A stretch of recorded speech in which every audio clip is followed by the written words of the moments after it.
Some weeks ago, it was in that same Kwara state that a militia, a Fulani militia, was not only identified, but members were apprehended with automatic weapons supposedly given to them by the Office of the National Security Advisor.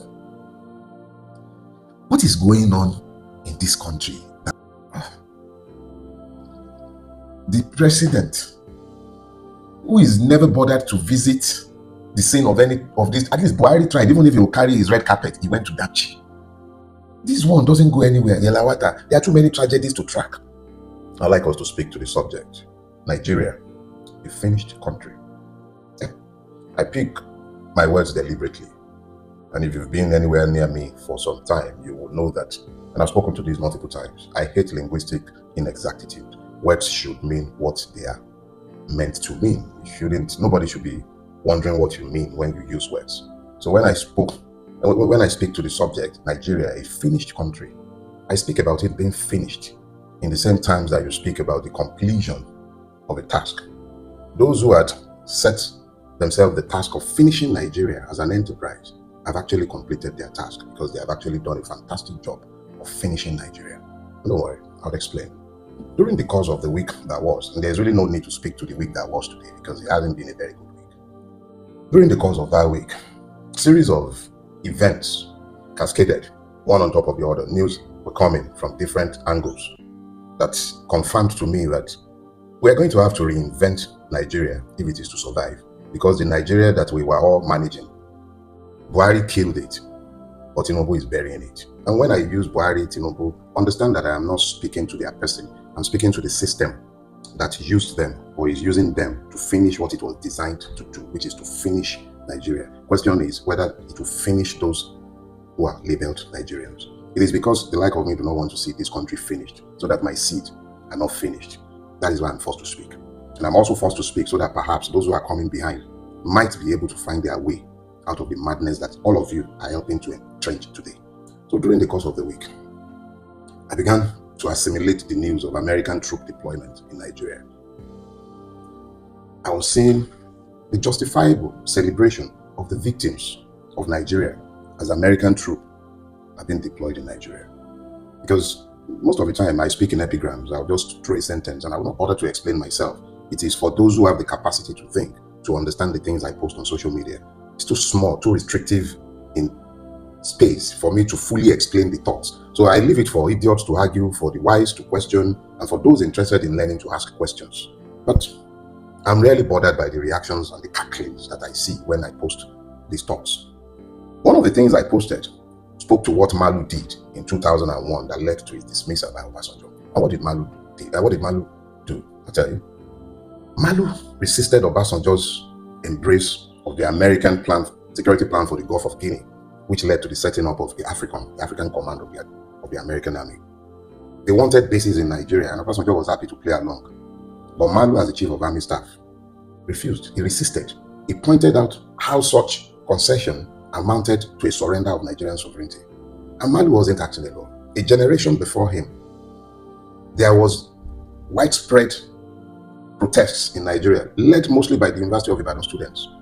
This was around I can't remember, but just around early independence years, around 1961 or thereabout. There was going to be the Anglo-Nigerian Defense Pact, where the British were going to station military force in Nigeria. But university students were conscious enough to understand the trade-off in relation to the sovereignty of the country, and they resisted.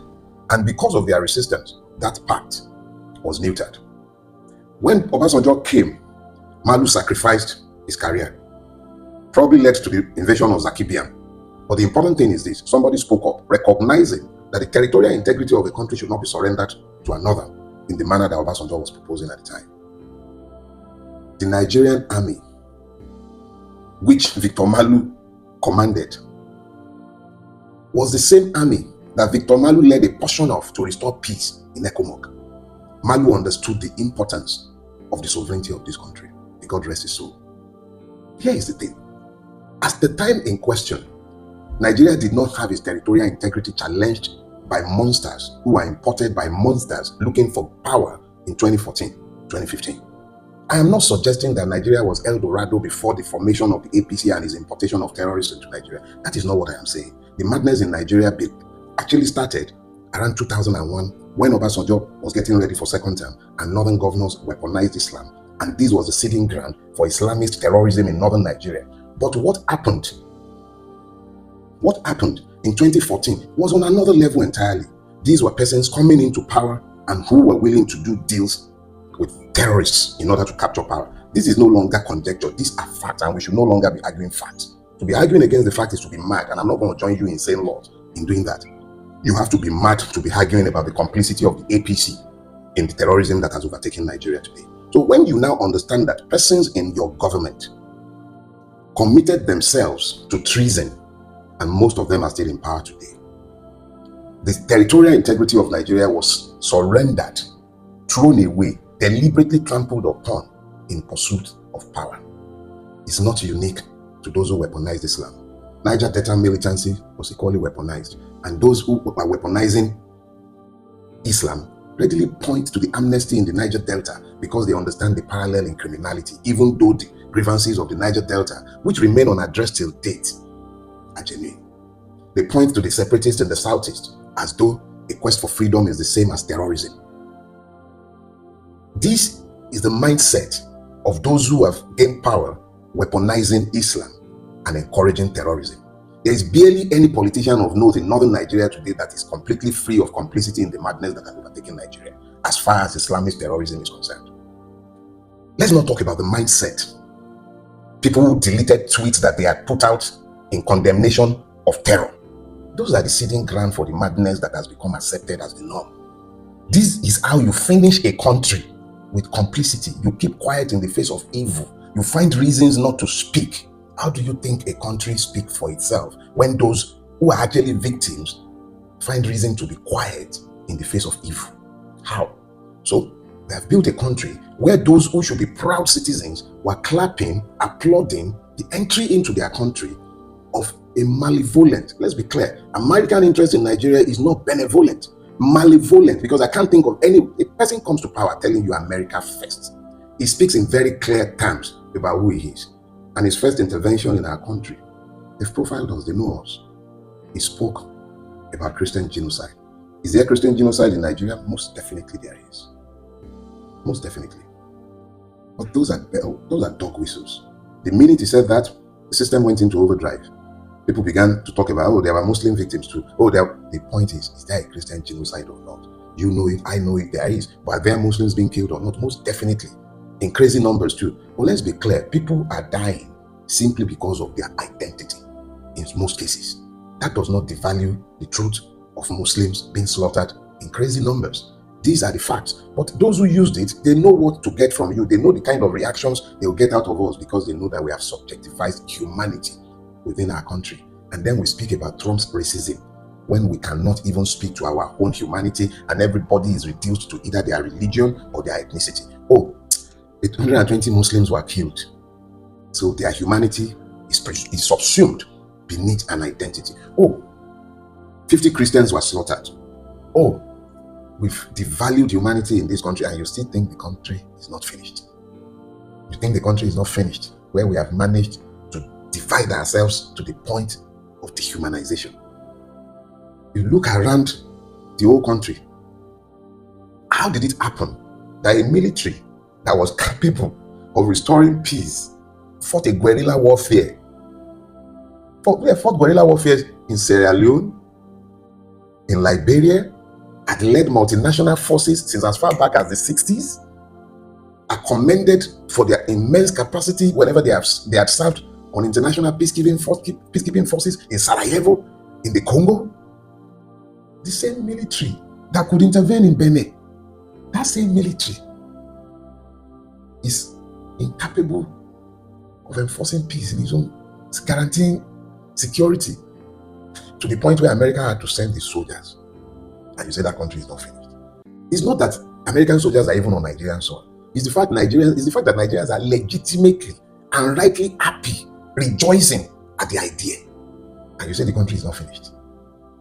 What kind of country do you have where we've become a reproach? We've become a reproach around the world. The other day was Namibians dragging us like tiger generator. Another one brought our dirty laundry into the public arena, pointing out how we have like 6 generators in one building, which is the truth of our existence. Pointing out how everything is for sale in our country. You can buy a passport. You can have, if you're connected enough, you can have entries deleted in the database and something new placed there. You don't need to know how to drive before you get a driver's license. A friend of mine, Modil, told the story of how if another friend of his was trying to get the national ID card and it was taking forever and he needed a means of ID urgently. This guy didn't know how to drive. Well, he was guided to take a driving test online and was issued a license. He paid a token sum, maybe less than 50,000 or something along those lines. This is the country that you say is not finished. Nigeria is so divided that people cannot even see how criminal someone like Gumi is when he likens terrorism to business. 170 human beings slaughtered, and since we began to subjectify humanity, these were Muslims. The terrorists wrote to tell them that they were coming to preach. The traditional ruler took the letter, informed the authorities, and the terrorists came, slaughtered indiscriminately. They were not asking for their identity. They slaughtered human beings, male, female, old, young. Slaughtered them without, it simply slaughtered them. And you say that country is not finished. They slaughtered them. And the president, who is never bothered to visit the scene of any of this, at least Buhari tried, even if he will carry his red carpet, he went to Dachi. This one doesn't go anywhere. Yelawata, there are too many tragedies to track. Not at least a token visit to empathize, show that Nigeria simply went on like nothing happened, and then they sent a battalion. A battalion was sent after the fact.